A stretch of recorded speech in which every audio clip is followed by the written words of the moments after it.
नमस्कार, आप देख रहे हैं अनादि टीवी और मैं हूं आपके साथ नैन्सी शर्मा। आपका शहर आपकी खबर में आप सबका स्वागत है। और आज हम बात करेंगे भोपाल, इंदौर, दुर्ग और सुजालपुर की। हम उठाएंगे इन शहरों के आज के बड़े मुद्दे और जानेंगे ग्राउंड जीरो से हकीकत। तो चलिए शुरू करते हैं आपका शहर आपकी खबर।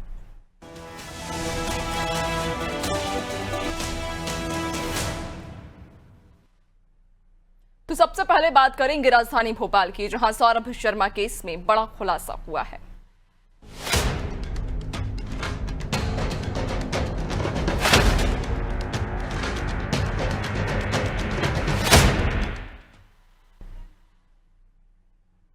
तो करोड़पति कांस्टेबल सौरभ शर्मा के मामले में ईडी ने चार्जशीट पेश की है। चार्जशीट में साफ है कि 52 किलो सोना और 11 किलो नकदी सौरभ की जो रकम है वो पकड़ाई गई है। वहीं सौरभ का ड्राइवर भी आरोपी है। बताते चलें कि 19 से 20 दिसंबर 2024 की रात भोपाल के मेंडोरी गांव के एक खाली प्लॉट से बरामद कार से 52 किलो सोना और 11 करोड़ रुपए नगद मिला था।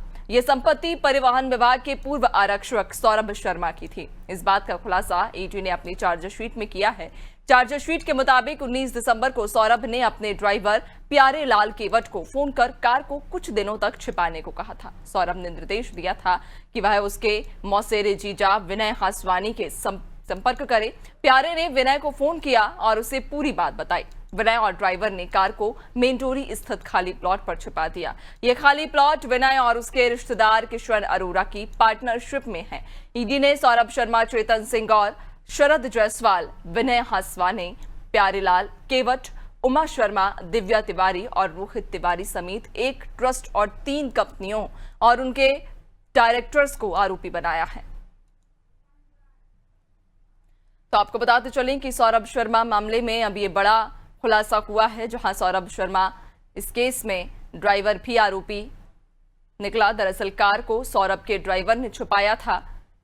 आपको बताते चलें कि इस केस में अब एक और बड़ा खुलासा हुआ है। ज्यादा जानकारी लेंगे, सहयोगी रिजवान हमारे साथ में जुड़ चुके हैं। रिजवान, सौरभ शर्मा केस में कहा जा रहा है कि एक बड़ा खुलासा हुआ है। इस केस में जितने भी आरोपी पाए गए वो सौरभ शर्मा के नजदीकी और रिश्तेदार ही रहे, और अब कार का ड्राइवर जो उस कार को लेकर गया था वो भी इसमें आरोपी पाया गया।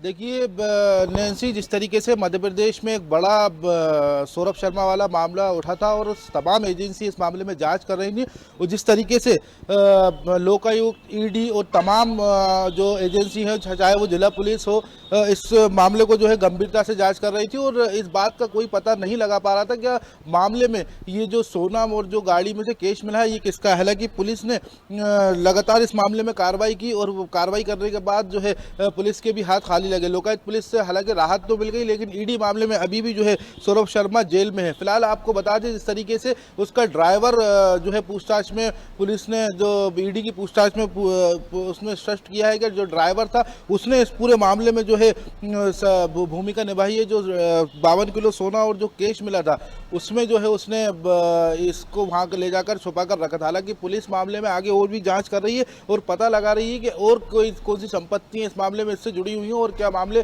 खुलकर सामने आते हैं। हालांकि आपको बता दें, जिस तरीके से पूरा मामला जो है जो तमाम जो एजेंसी हैं जो जांच कर रही थी, उन्होंने इस बात की पुष्टि भी की थी कि जो सोना और जो कैश मिला है वो सौरभ शर्मा का है, लेकिन कहीं ना कहीं स्पष्ट इस बात को नहीं हो पा रहा था। लेकिन ईडी की पूछताछ और तमाम जो एजेंसी हैं वो इस मामले में जांच की और इस बात का पता लगाया गया जो सोना और जो कैश मिला था वो जो प्यारेलाल जो ड्राइवर है उसने ले जाकर वहां पर खड़ी की थी, और उस बीच जो है उन दोनों की फोन पे बात भी हुई थी और इस बात की पुष्टि भी जो है ईडी ने की है। हालांकि आपको बता दें, इस मामले में एक और बात खुलकर सामने आई है।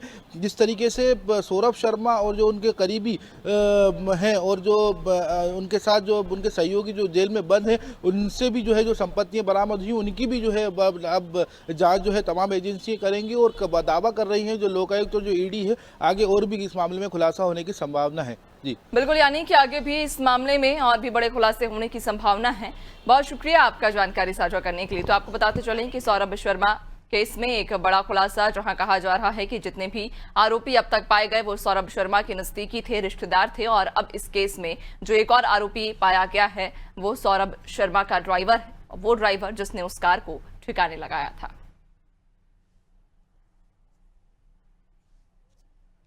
तो आपको बताते चलें कि इस मामले में अब परत दर परत नए खुलासे हो रहे हैं। लगातार मामले पर जांच जारी है और ये कहा जा रहा है कि आने वाले समय में इस मामले में और भी कई बड़े खुलासे होने की संभावना है।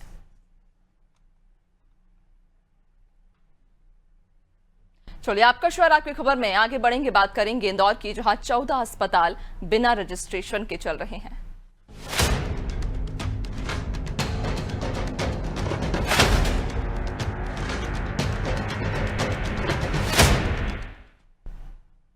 तो इंदौर में 14 अस्पताल बिना रजिस्ट्रेशन के चल रहे हैं। हैरानी इस बात की है कि विभाग के पास बंद हो चुके अस्पतालों की जानकारी तक नहीं। बताते चलें कि पूरे प्रदेश में ऐसे अस्पतालों की संख्या 174 है। इनमें सबसे अधिक 59 ग्वालियर जिले के हैं, जहां स्वास्थ्य विभाग के आयुक्त ने सभी जिलों के सीएमएचओ को अस्पतालों की सूची के साथ चेतावनी पत्र जारी किया। पत्र में स्पष्ट किया गया है कि यदि जल्द इन अस्पतालों का पंजीयन नहीं हुआ तो सीएमएचओ जिम्मेदार माने जाएंगे और उनके खिलाफ कार्रवाई भी की जाएगी। इंदौर के मामले में स्वास्थ्य विभाग का यह कहना है कि 2 अस्पतालों के नाम में संशोधन हुआ था, इसलिए पुराने नामों से रजिस्ट्रेशन नहीं कराया गया। इधर स्वास्थ्य विभाग के अनुसार कई अस्पतालों का पंजीयन सिर्फ इसलिए नहीं हो पाया क्योंकि आवेदन के बाद परीक्षण में दस्तावेज पूरे नहीं होते। विभिन्न विभागों की एनओसी, डॉक्टर्स डिग्री सहित कई बिंदुओं पर आपत्ति दर्ज करवाई जाती है और अस्पतालों को दोबारा दस्तावेज जमा करवाने के लिए कहा जाता है। इनके निपटारे में समय लगता है। हाल ही में हुई संभागीय बैठक में यह भी सामने आया कि इंदौर में ही करीब 400 रिन्यूअल आवेदन लंबित हैं। रजिस्ट्रेशन के लिए हर साल 28 फरवरी तक आवेदन जमा किए जाते हैं। इस बार विभाग ने समय सीमा बढ़ाकर 28 मार्च कर दी थी, फिर भी 174 अस्पताल समय पर पंजीयन नहीं करवा सके। तो आपको बताते चलें कि कुल इंदौर में की अगर बात करें तो इंदौर में ही 14 अस्पताल ऐसे हैं जो बिना रजिस्ट्रेशन के चल रहे हैं। इसके अलावा अगर ये संख्या हम जिलेवार देखें या राज्यवार तो ये संख्या काफी ज्यादा बढ़ जाती है। ज्यादा जानकारी लेंगे, सहयोगी योगेश हमारे साथ में जुड़ गए हैं। योगेश, कहा जा रहा है कि बिना रजिस्ट्रेशन के कई सारे अस्पताल ऐसे हैं जो संचालित हो रहे हैं। इंदौर की ही यदि हम बात करें तो 14 अस्पताल इंदौर में ही पाए गए जिनका रजिस्ट्रेशन नहीं हुआ, लेकिन उसके बावजूद वहां पर इलाज जारी है, वो अस्पताल चालू हैं। देखिए ऋषिका, इंदौर शहर स्वास्थ्य विभाग को है भ्रष्टाचार की भेंट चढ़ गया है।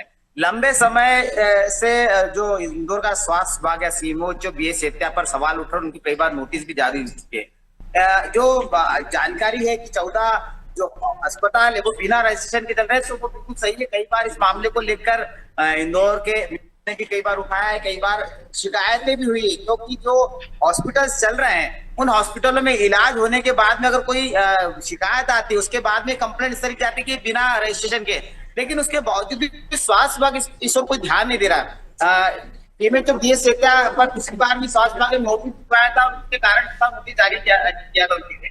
और इसके अलावा जो इंदौर का स्वास्थ्य विभाग है वो कई बार ऐसे मामलों में भी लिपापोती करता है, ऐसे मामलों में समन्वय नहीं बिठा पाते, जिससे कि फायर सेफ्टी को लेकर कई बार सवाल खड़े होते हैं कि फायर सेफ्टी को लेकर कौन आखिर पहल करे। वो नगर निगम पर डोल देते और स्वास्थ्य विभाग कहता है कि हमारा सिर्फ स्वास्थ्य सुविधाएं जो है उनको लेकर सिर्फ देखरेख होती है, उनको लेकर सिर्फ हमारा मॉनिटरिंग होता है। तो ऐसे में स्वास्थ्य विभाग के पास में जो सूची है, जो 14 अस्पताल जो बिना रजिस्ट्रेशन के चल रहे हैं, इनके खिलाफ कार्रवाई नहीं किया जाना है, इस मामले को उजागर करता है कहीं ना कहीं कि ये मिली भगत है। और लोग जो अस्पताल का विभाग है, जो अस्पताल के अधिकारी, जो भी उसके उच्चतम अधिकारी, वो इस मामले को लेकर आंखें मूंदे बैठे। अब स्वास्थ्य विभाग, मध्य प्रदेश स्वास्थ्य विभाग को ये करना होगा कि ऐसे जो अस्पताल है इनके खिलाफ तो कार्रवाई की जाए, लेकिन जो अधिकारी इस मामलों को लेकर जो आंख मूंदे बैठे, उन पर भी कड़ी कार्रवाई होना चाहिए। तब जाके मिसाल कायम होगी कि कहीं ना कहीं अधिकारी इस जिम्मेदार है, अधिकारी को ऐसे मामलों में तुरंत लेना चाहिए। बिल्कुल, यानी कि कई सारे अस्पताल ऐसे हैं जो बिना रजिस्ट्रेशन के चल रहे हैं।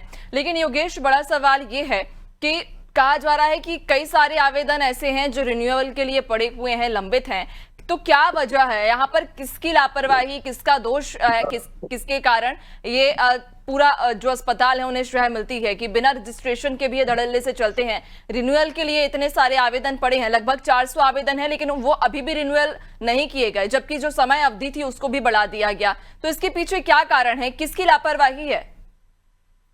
देखिए सीधे बिना रजिस्ट्रेशन तो उनको उनको आगे आके रजिस्ट्रेशन कराने की आवश्यकता पड़ रही है। तो छोटे मोटे होते हैं अस्पताल होते हैं जो छोटे डॉक्टर उनको रख लेते हैं, उनसे इलाज कराते हैं। छोटे मोटी बस्ती टाइप मध्यम क्लास से लोअर क्लास से वहां पर ऐसे अस्पताल है, ऐसे में स्वास्थ्य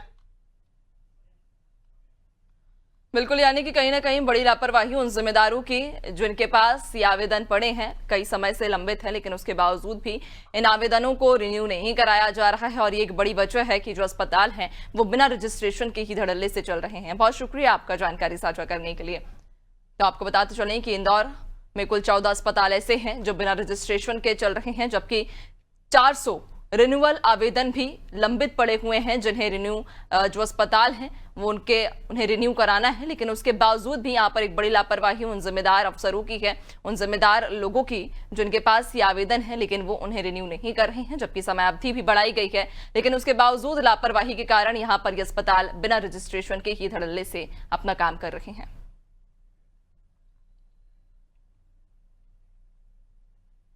चलिए और आगे बढ़ेंगे। अब बात करेंगे छत्तीसगढ़ के दुर्ग की, जहां मासूम से दरिंदगी के मामले में अब जांच के लिए एसआईटी टीम का गठन किया गया है।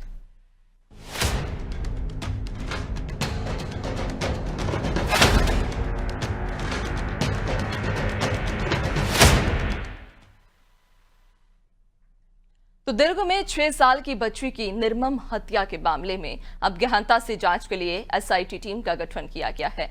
एएसपी पद्मश्री तंवर के नेतृत्व में टीम पूरी मामले की जांच करेगी। इधर इस जघन्य अपराध की विधायक गजेंद्र यादव ने निंदा की है। उन्होंने कहा कि मासूम के साथ हुई अमानवीय घटना ने समाज को झकझोर दिया।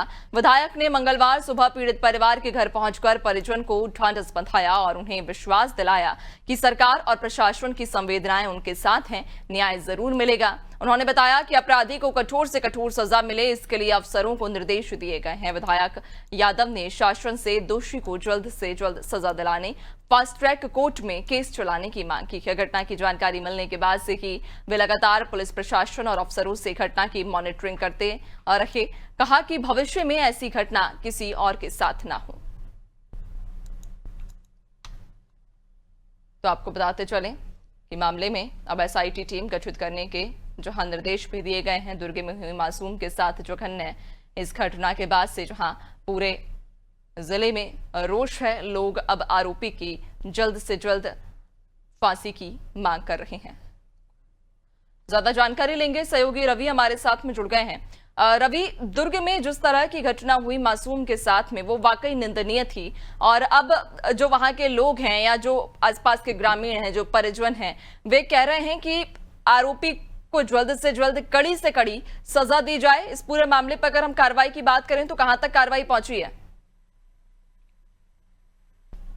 ऋषि का बहुत अच्छा सवाल है। जिस प्रकार से जो बीते 2 दिन पहले जिस प्रकार से जो 6 वर्षीय मासूम के साथ जो अनाचार हुआ था और जिसके बाद उसकी हत्या कर दी थी, इस पूरे घटनाक्रम ने पूरे देश को झकझोर कर रख दिया था। और जिसके बाद से लगातार वहां के जो स्थानीय रहवासी थे वह लगातार मोहन नगर थाने का घेराव भी किए थे। लगभग पूरा दिन तनावपूर्ण स्थिति वहां पे बनी हुई थी। मोहल्ले वासी और पुलिस की भी झड़प की भी स्थिति बनी थी।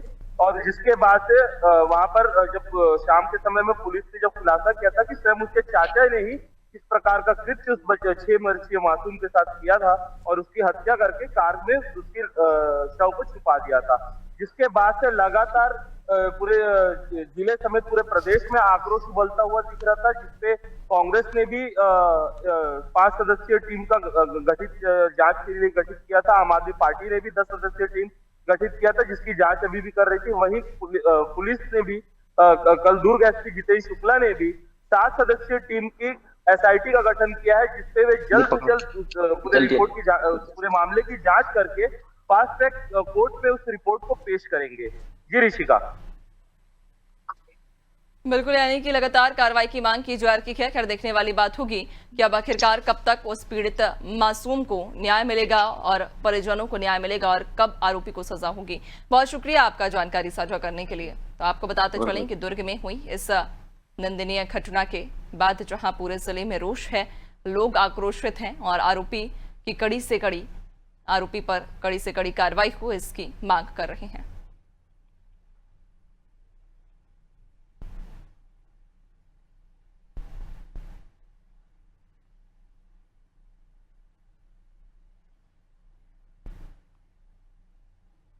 आपका शोर आपकी खबर में आगे बढ़ेंगे और अब बात करेंगे सुजालपुर की, जहां पानी की टंकी का निर्माण तो हुआ, लेकिन पानी की सप्लाई से पहले ही टंकी में लीकेज की समस्या सामने आ रही है।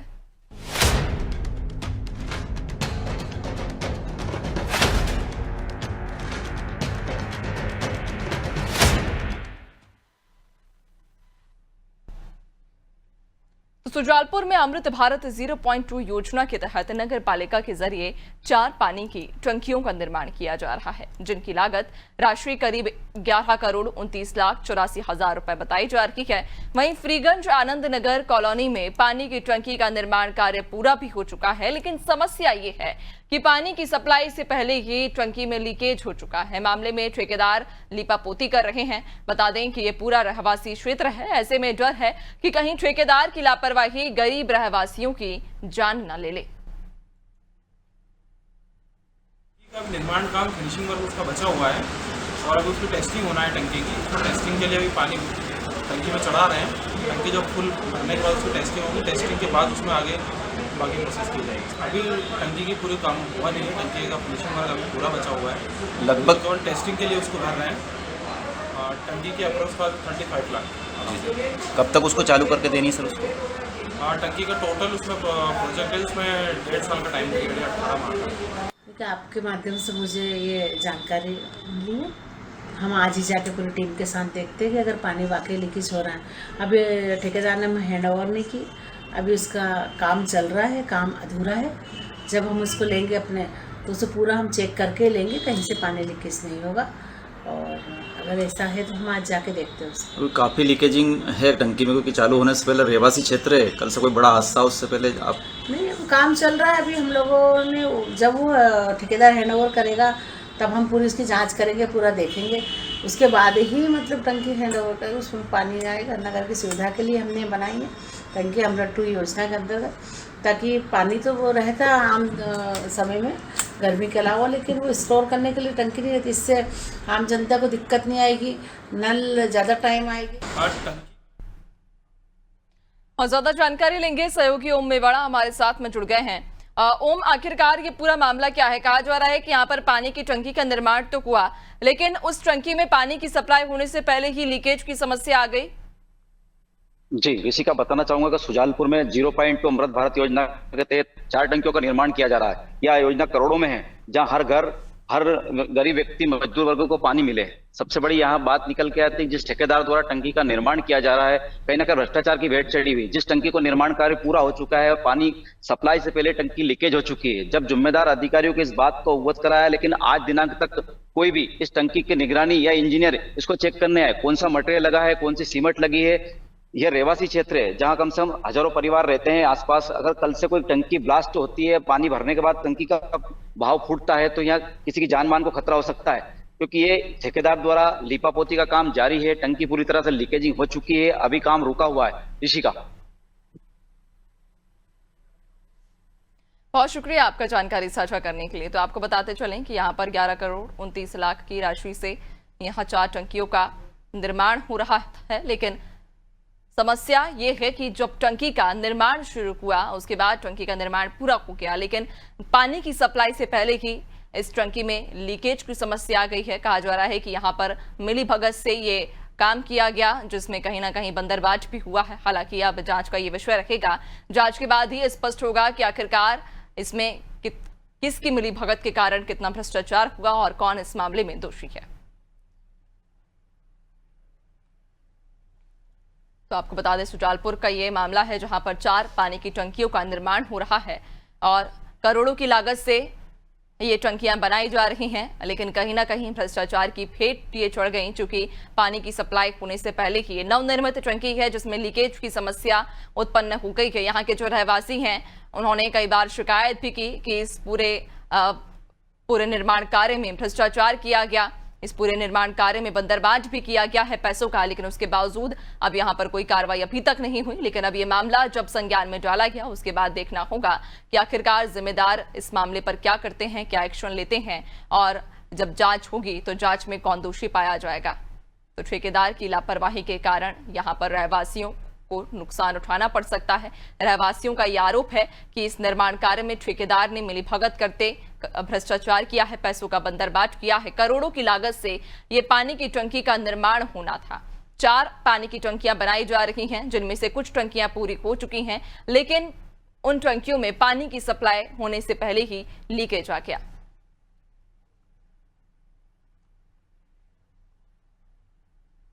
और फिलहाल आपका शहर आपकी खबर में इतना ही। बने रहिए अनादि टीवी के साथ। नमस्कार।